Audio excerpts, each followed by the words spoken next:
اور انہوں نے یہ وصیت کی کہ آپ نے میرا جنازہ پڑھانا ہے۔ ادھر جہاز میں بیٹھا ہوں، ادھر اس کے بیٹے کی کال آ گئی کہ آپ کی بہن وفات پا گئی ہے، تو آپ جنازہ پڑھانے کے لیے آئے۔ میں نے کہا میں تو جہاز میں بیٹھ چکا۔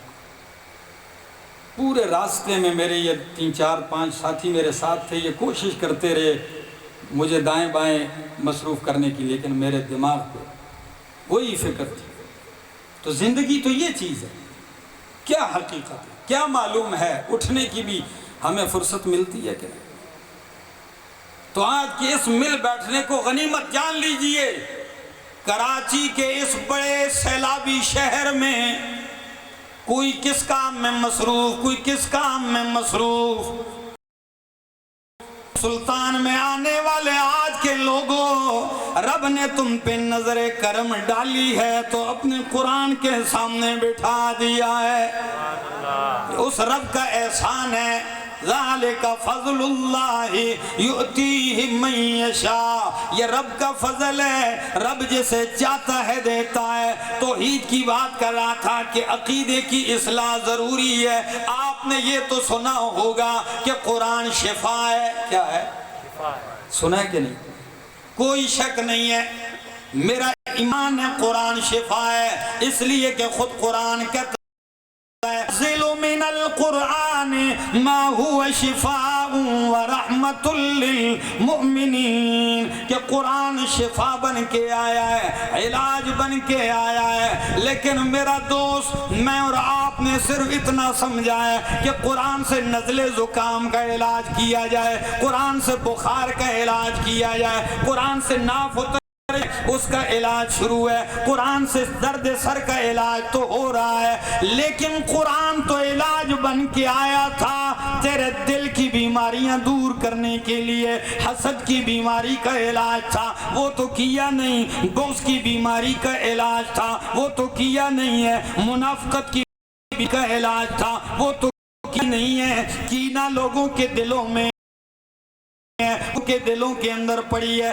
اندر کچھ ہے باہر کچھ ہے، یہ علاج تو کرتا ہی کوئی نہیں، اخلاق سنوارتا ہی کوئی نہیں۔ آئیے، قرآن تو آپ سے کہتا ہے حسد نہ کرو، حسد کرو گے برباد ہو جاؤ گے۔ بلکہ قرآن جب ختم ہونے لگتا ہے، 30 پارے آپ نے مکمل کر لیے تو آخر میں آپ کیا پڑھتے ہیں؟ قُلْ أَعُوذُ بِرَبِّ الْفَلَقِ مِنْ شَرِّ مَا خَلَقَ وَمِنْ شَرِّ غَاسِقٍ إِذَا وَقَبَ وَمِنْ شَرِّ النَّفَّاثَاتِ فِي الْعُقَدِ وَمِنْ شَرِّ حَاسِدٍ إِذَا حَسَدَ، کہ حسد کرنے والے کے شر سے ارشاد فرمائے۔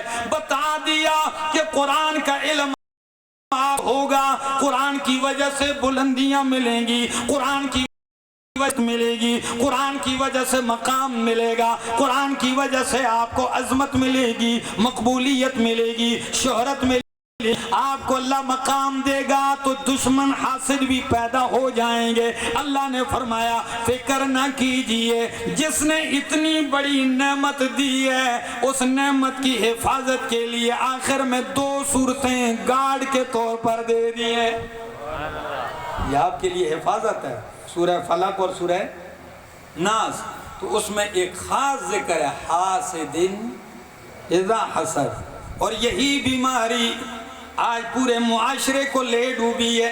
کوئی کسی کا اچھا لباس نہیں برداشت کرتا، کوئی کسی کا اچھا گھر برداشت نہیں کرتا، کوئی کسی کی شہرت برداشت نہیں کرتا، کوئی کسی کا عہدہ برداشت نہیں کرتا، کوئی کسی کی دولت برداشت نہیں کرتا۔ یہ حسد تو ہمیں لے ڈوبی ہے، یہی حسد ہے، اس سے گھر اجڑ گئے ہیں، اسی حسد کی وجہ سے تو خاندانوں میں پھوٹ پڑ چکی ہے۔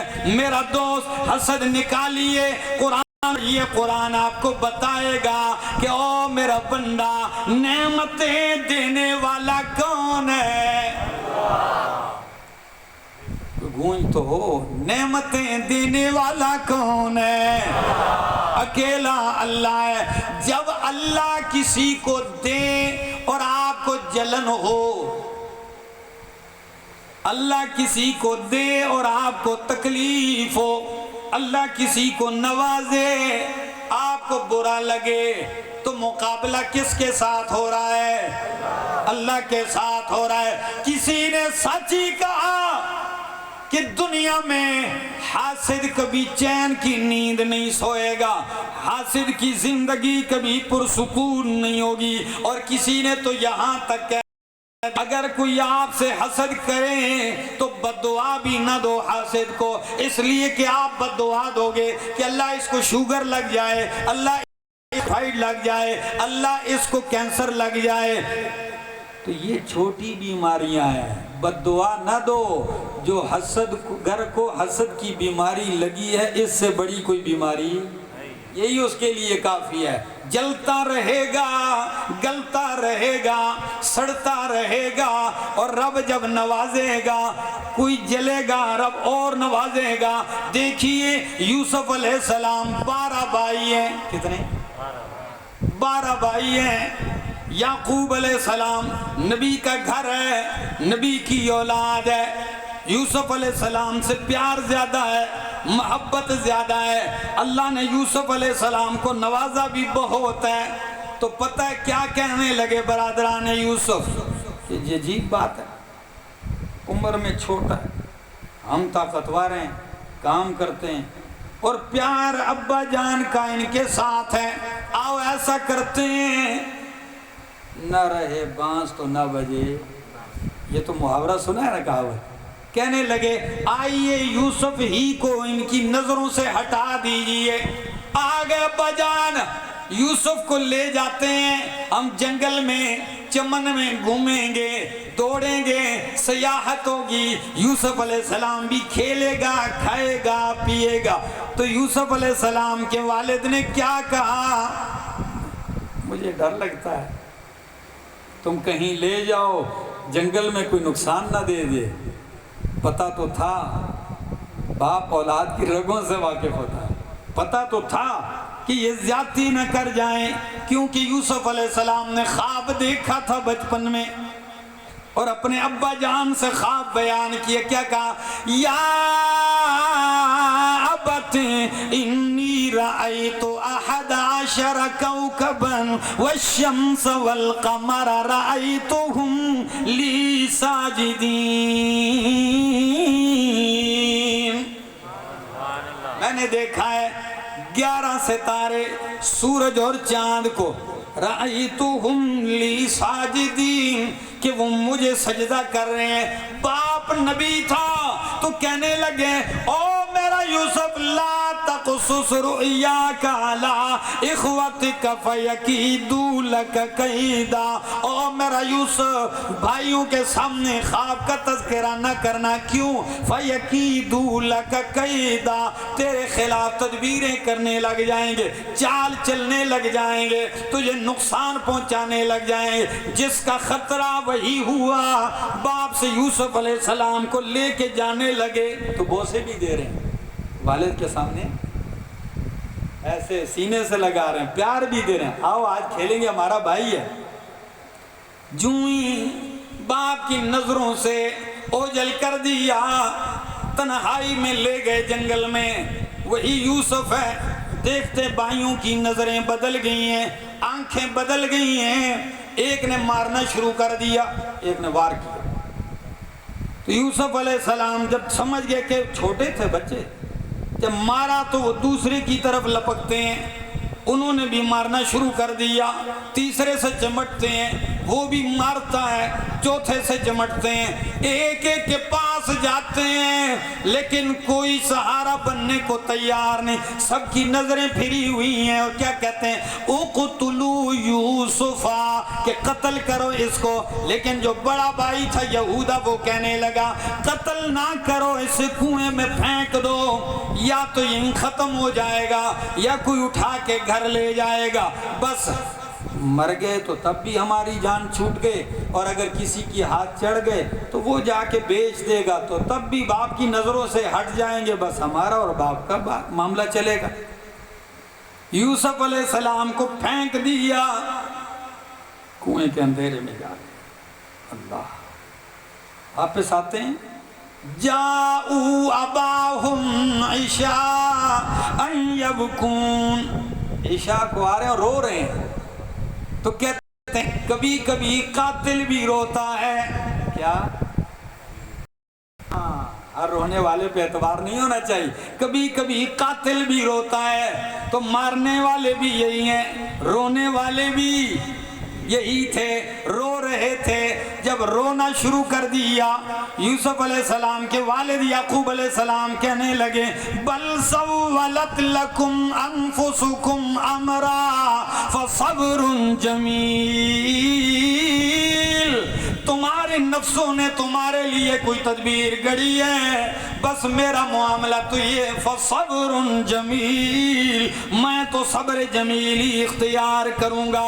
رو رہے ہیں, یوسف کو یاد کرتے ہیں, زمانہ گزرتا جا رہا ہے, سالوں سال گزرتے ہیں لیکن یوسف بھولتے نہیں ہیں, ہر وقت یاد کرتے ہیں. کیا معلوم تھا کہ جن کو باپ کی نظروں سے ہٹا کے مارنے کا ارادہ کیا تھا, کنویں میں پھینکنے کا ارادہ کیا, ان کو کیا معلوم کہ رب انہیں اٹھا کے بھائی کے تخت پہ بٹھا دے گا. یہ کسی کو کیا معلوم تھا جی؟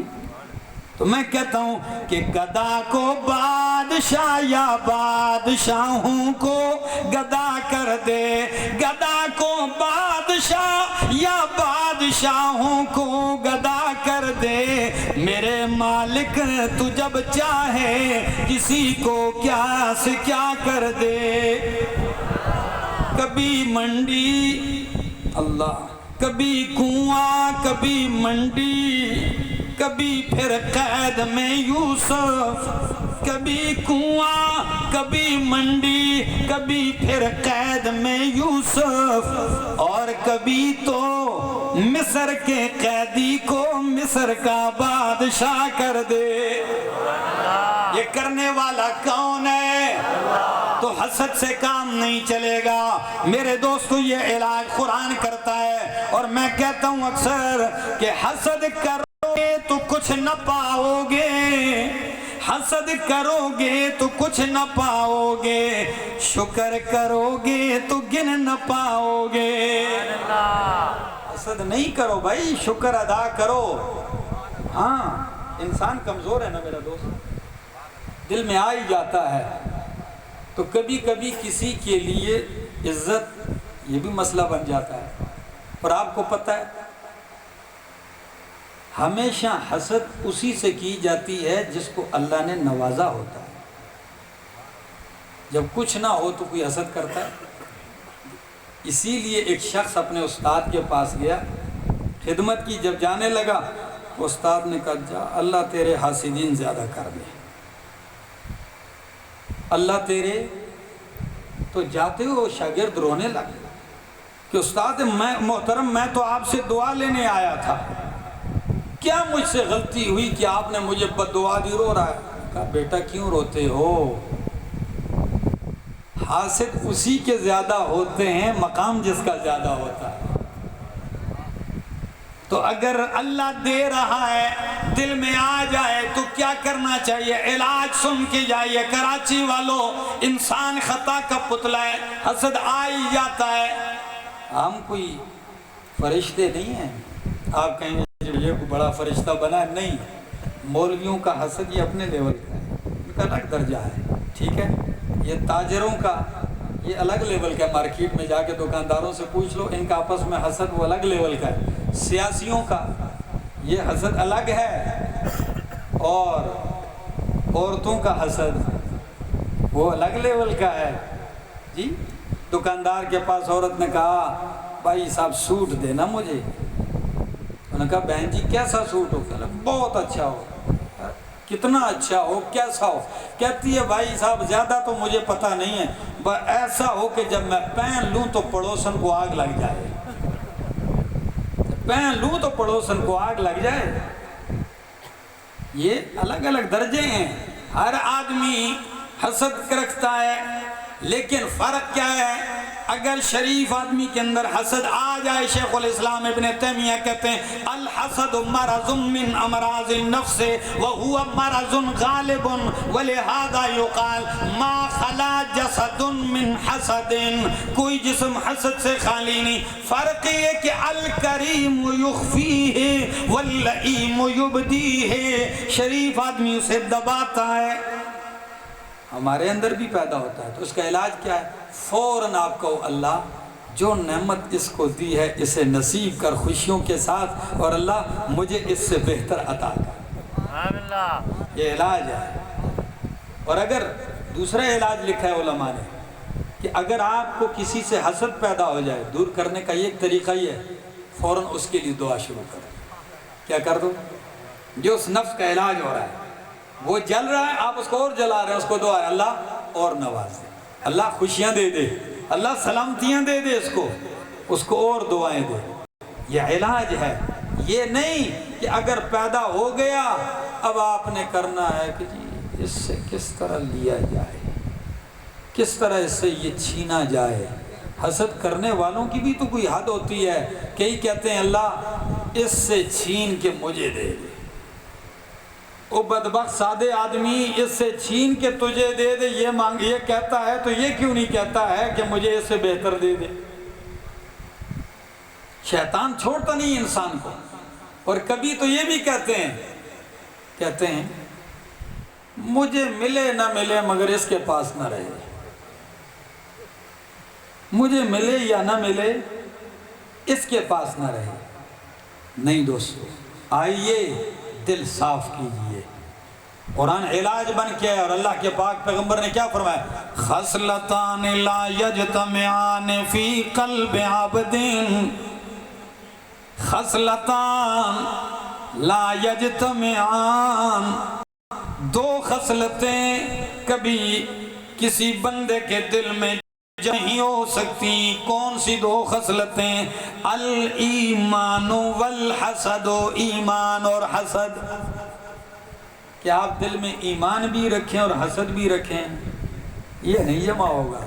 اگر ایمان رکھنا چاہتے ہو تو حسد کو باہر کرنا پڑے گا، اور اگر حسد کو پالو گے تو پھر ایمان وہاں سے کوچ کر جائے گا۔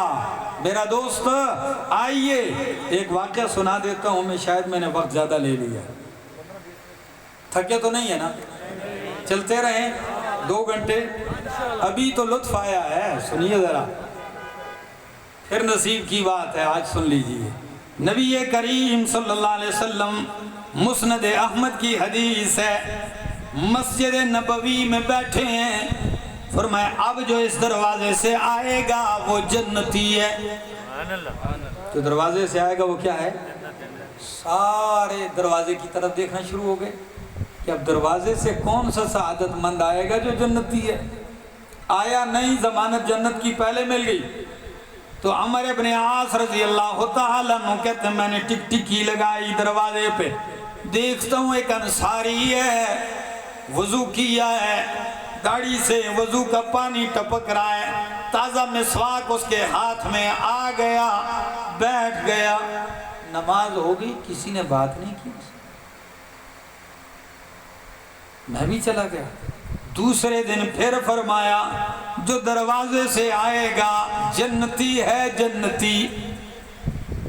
3 دن جب یہ نظارہ ہوا اور وہی شخص آتا ہے تو عمر ابن عاص کہنے لگے مجھ سے رہا نہ گیا، جیسے ہی نماز ہوئی میں نے ہاتھ سے پکڑ لیا، میں نے کہا میں تو تیرا مہمان ہوں۔ کہنے لگا بسم اللہ، آئیے، مہمان سے اور اچھی بات کیا ہو سکتی، آئیے۔ چلا گیا، دن بھر رہا ان کے ساتھ، شام ہو گئی، رات ہو گئی، ایک کمرے میں سوئے، تہجد کے لیے وہ اٹھا، میں بھی اٹھا، نماز جہاں وہ پڑھتا ہے میں پڑھتا ہوں۔ 1 دن 2 دن 3 دن مہمان رہا، وہ بھی اللہ کا بندہ، 3 دن گزر گئے، یہ بھی نہیں پوچھتے کیوں آئے ہو، کھلا رہے ہیں پلا رہے ہیں، ٹھیک ہے مہمان، نماز کے لیے ساتھ آ رہے ہیں ساتھ جا رہے ہیں، یہ 3 دن کیوں گزارے؟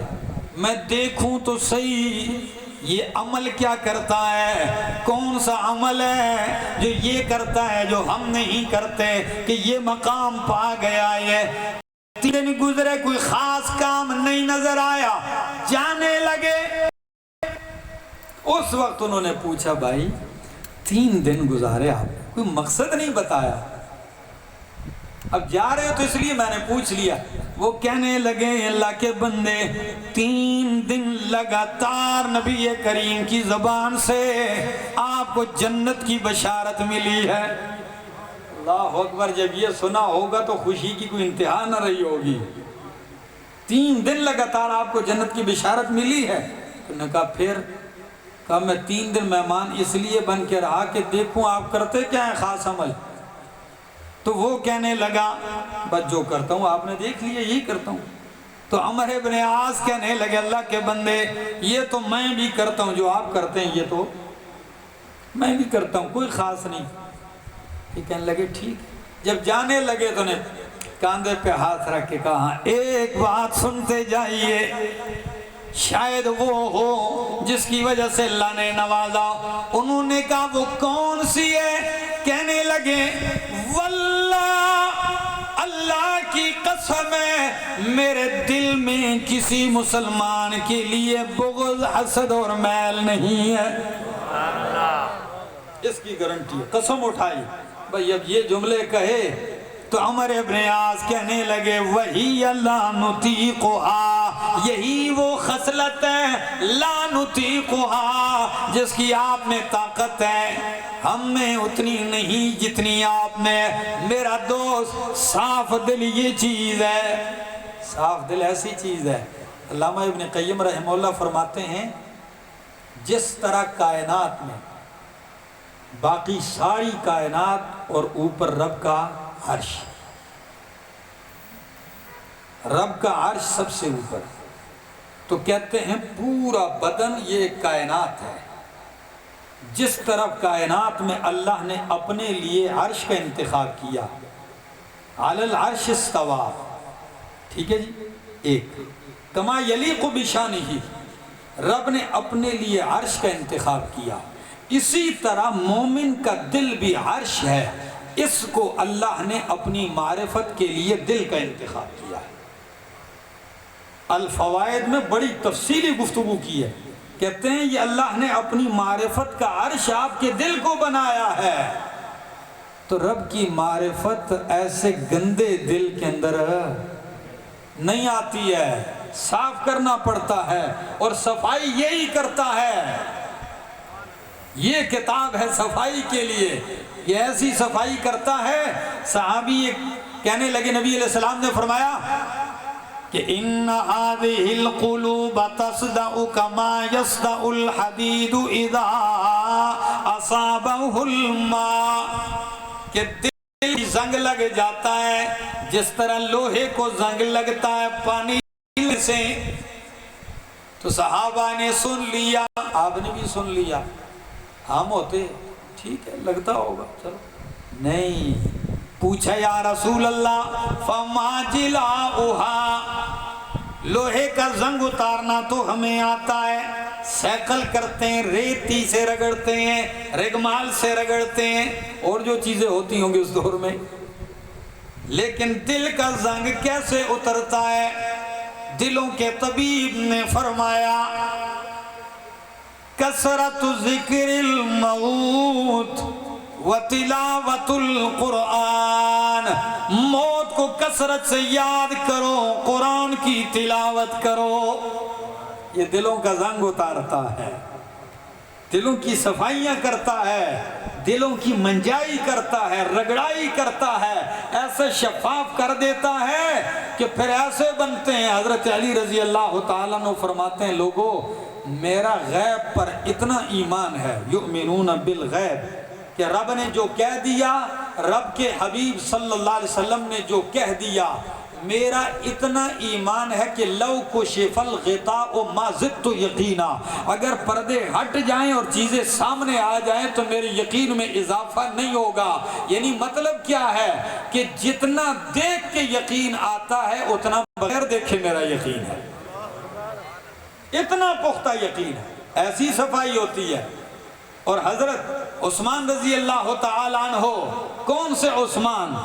دور داماد مصطفیٰ، وہ عثمان 44 لاکھ مربع میل پہ خلافت کرنے والے عثمان، سخی عثمان، غنی عثمان، تاجر عثمان۔ کون سے عثمان؟ ناشر قرآن عثمان، قرآن سے محبت کرنے والے عثمان۔ وہ کہتے ہیں لو طہورت قلوبنا، اگر ہمارے دل صاف ہو جائیں تو زندگی قرآن پڑھتے رہیں، کبھی سیر نہیں ہوں گے، بھریں گے نہیں ایسے۔ کوئی کتاب دنیا کی آپ 10 دفعہ پڑھو گے، زیادہ سے زیادہ آپ کہیں گے بس میں نے پڑھی گی، چھوڑ۔ یہ وہ کتاب ہے، اگر آپ کو قیامت تک عمر مل جائے اور آپ اس کو پڑھتے جائیں، سنتے جائیں، سمجھتے جائیں، آپ کا جی، یہ کمال ہے اس کا۔ یہ صاف دلوں کے لیے، تو دلوں کی صفائی کیجئے میرے دوستو۔ اللہ میری اور آپ لوگوں کی یہ حاضری قبول اور منظور فرمائے۔ محنت کیجئے، کوشش کیجئے، تھوڑا سا وقت نکالیے اللہ کی کتاب، فالتو وقت نہیں۔ اکثر ہمارے لوگ کہتے ہیں نا تقریر میں، کہتے ہیں تھوڑا سا کوئی فالتو وقت، تو میں یہ جملہ پسند نہیں کہوں، میں کہتا ہوں قرآن کے لیے فالتو نہیں، قیمتی وقت نکالیے، اپنا قیمتی وقت لگائیے۔ کیوں؟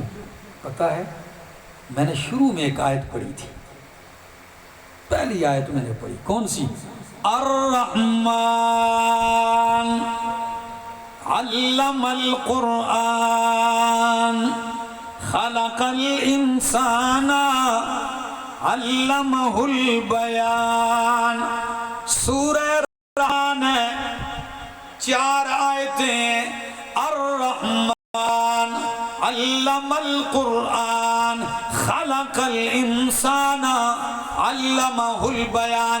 بس آخری بات کہہ کے ختم کرتا ہوں، کراچی والو یاد رکھو گے، تحفہ دے کے جا رہا ہوں۔ الرحمن، مفسرین کہتے ہیں اے هو الرحمن، وہی مہربان ہے، علم القرآن، رحمان سکھایا جس نے قرآن، خلق الانسان پیدا کیا انسان، سکھایا اسے بیان۔ رحمان سکھایا قرآن، تعلیم دی قرآن کی، پیدا کیا انسان، سکھایا اسے قرآن۔ اللہ کے بہت سارے نام ہیں، لیکن آپ کو یہ بتاؤں، پورا قرآن لیجئے، یہ واحد صورت ہے کہ اس کا آغاز اللہ نے اپنے نام سے کیا، یہ واحد صورت ہے۔ باقی جو بھی صورت ہے وہ کسی دوسرے لفظ سے۔ الرحمن، بہت سارے نام اللہ کے، لیکن چونکہ انسان سب سے زیادہ حاجت مند، ضرورت مند جو ہے رب کی رحمت کا ہے۔ کس کا ہے؟ تو اللہ نے اپنی صفات میں سے سب سے چوٹی کی صفت رحمت ذکر کی ہے، اور رحمان میں رحمت ٹھاٹھے مار رہی ہے۔ اچھا، ایک یاد رکھیے۔ دوسری چیز، علمہ الرحمن علم القرآن، سکھایا ہے قرآن، تعلیم دی ہے قرآن کی۔ تو سکھایا تو رب نے ساری چیزوں کو، سب چیزیں اللہ نے نہیں سکھائی؟ بولیے، کھانا اللہ نے سکھایا، پینا اللہ نے سکھایا، ساری چیزیں، لیکن کس کا ذکر کیا؟ جتنے بھی علوم ہیں، گاڑی چلانا ہے، ڈرائیونگ ہے، ہر چیز اللہ نے انسان کو صلاحیت دی، لیکن سب سے چوٹی کی جو چیز ہے وہ ہے قرآن، تو اللہ نے اس کا ذکر کیا۔ چوٹی کی صفت رحمان ذکر کی، چوٹی کی نعمت قرآن ذکر کی۔ آگے دیکھیے، خلق الانسان، پیدا کیا انسان، تو پیدا تو پتھر کو بھی اللہ نے کیا ہے، چاند سورج کو بھی اللہ نے کیا ہے، لیکن انسان کا ذکر کیا۔ تمام مخلوقات میں چوٹی کی مخلوق انسان ہے، اس کا ذکر کیا۔ پھر علمہ البیان، اسے بیان سکھایا۔ تو آپ کہ دیکھنا بھی تو رب نے سکھایا، چلنا بھی تو رب نے سکھایا ہے، سمجھنا بھی تو رب نے سکھایا ہے، پھر بیان کا کیوں ذکر کیا؟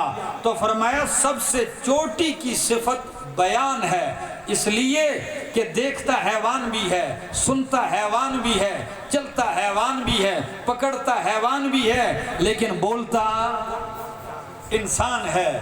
اب تینوں چاروں کا رب کیا ہے؟ فرمایا سب سے اونچی چوٹی صفت رحمان، سب سے چوٹی کی نعمت قرآن، سب سے چوٹی کی صلاحیت بیان۔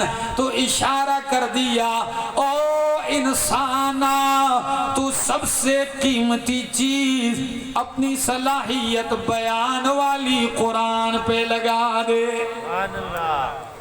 بولتا ہے تقریریں کرتا ہے تو تقریریں کرتا ہے قرآن پہ لگا دے، قرآن سنا لوگوں کو، قرآن سمجھا لوگوں کو۔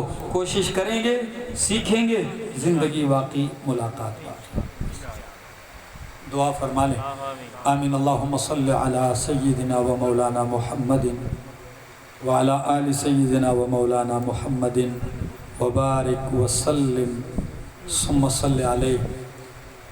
اللہم انت اللہ، انت ربنا ورب الملائکۃ ورب العرش العظیم۔ اللہم انا نسألک باسمائک الحسنى وبصفاتک العظمیٰ۔ مولا کریم حاضری قبول فرما۔ مولا کریم جتنے لوگ آئے ہیں اللہ آپ کا قرآن سنا ہے، اللہ سب کی جھولیوں کو اپنی رحمت سے بھر، اللہ سب کی حاجتوں کو پورا فرما۔ میرا مالک انسان ضرورت مند نہ ہو، اللہ تو سب کی ضرورتیں جانتا ہے، اللہ جس کی جو ضرورت ہے تو پوری فرما، جس کی جو حاجت ہے میرے مالک تو سب کی حاجت روائی فرما۔ اللہ اگر کوئی مشکلات میں ہے اللہ ان کی مشکلات کو آسانیوں میں تبدیل فرما۔ اللہ کوئی دکھ میں غم میں ہے تو اس کے دکھ غم کو اللہ خوشی میں تبدیل کرنا۔ بہت سارے احباب نے درخواست کی ہے، کسی نے درخواست کی ہے، دعا فرمائے اللہ ان کے کاروبار میں برکت عطا فرمائے، اللہ حلال کی توفیق دے، اللہ حرام سے بچائے اور حلال کی فراوان روزی نصیب فرمائے۔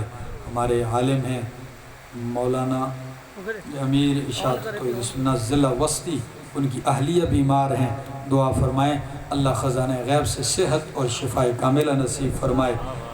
دوسرے دوست نے دعا کی درخواست کی ہے کہ والد صاحب ان کی دنیا سے رخصت ہو چکے ہیں، اللہ ان کی مغفرت فرما، انہیں جنت الفردوس عطا فرما۔ جن جن کے والدین جا چکے ہیں یا والد جا چکے ہیں یا صرف والدہ جا چکی ہے، اللہ انہیں کروٹ کروٹ جنت نصیب فرما۔ اور جس اپنی بہن کا تذکرہ میں نے کیا ہے ان کے لیے بھی دعا فرما، اللہ انہیں جنت نصیب فرما۔ اور اللہ موت تو آنی ہے، آپ کا قانون ہے، لیکن اللہ جب بھی موت عطا کرے اللہ تو زبان پہ جاری کر دے لا الہ الا اللہ محمد الرسول اللہ۔ خصوصاً اس پروگرام کا انعقاد کرنے والے حزب اللہ دنیا صاحب محنت کوشش کرتے ہیں، مال والے تو بہت ہیں، لاکھوں ہیں، یہ نہیں کہ پیسے والے نہیں، دل والے کم ہیں، یا دل والے بھی ہیں مال والے بھی ہیں، لیکن کسی کا مال وہ بہت غلط جگہ لگتا ہے، کسی کا مال بے دینی اور گمراہی پہ لگتا ہے۔ تو اگر کسی کے پیسے کو اللہ دین پہ لگا دے، کسی کے مال کو اللہ اپنے قرآن پہ لگا دے اور دینداروں پہ لگا دے تو یہ بہت بڑی نعمت کی بات ہے۔ تو اللہ سے دعا ہے اللہ ان کے مال میں، اولاد میں، گھر میں برکتیں عطا فرمائے، اللہ دینداری نصیب فرمائے۔ اور مجھ کے لیے، مجھ ناچیز کے لیے بھی دعا فرمائے کہ اللہ مجھے قرآن کی سمجھ، علم، فہم نصیب فرمائے اور اسے بیان کرنے کی طاقت اور توفیق عطا فرمائے۔ اور اس ملک پاکستان، ملک خدا داد، جو علماء دینداروں کا، مساجد کا، مدارس کا ایک قلعہ ہے، اسلام کا قلعہ ہے، اللہ اس کی حفاظت فرما، اللہ اندرونی اور بیرونی سازشوں سے حفاظت فرما، اللہ جو اس کی حفاظت کرتے ہیں اللہ تو ان کی بھی حفاظت فرما۔ صلی اللہ تعالی علی النبی الکریم وعلی آلہ وصحبہ اجمعین۔